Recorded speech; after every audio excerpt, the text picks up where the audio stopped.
My name is Al Singh and I'm currently studying film and screen at QUT.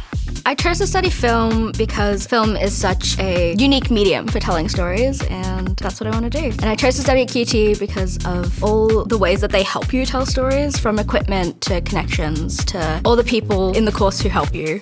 I think one of the things that benefited the most from my degree here at QUT is the practical experience. They throw you into the deep end in the best possible way, and you're working with cameras and software and all of this industry standard stuff. Toxic Shock was a multicam game show created by a group of students here at QUT.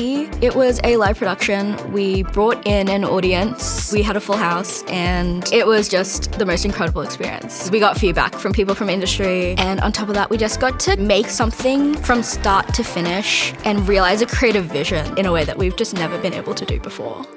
I think the highlights of the student experience here have been the community. I made friends and connections and engaged with so many different things and people here. You can learn all of the hardware and software in the world, but already having so many connections and the ability to create new connections in industry, I think that set me up really well.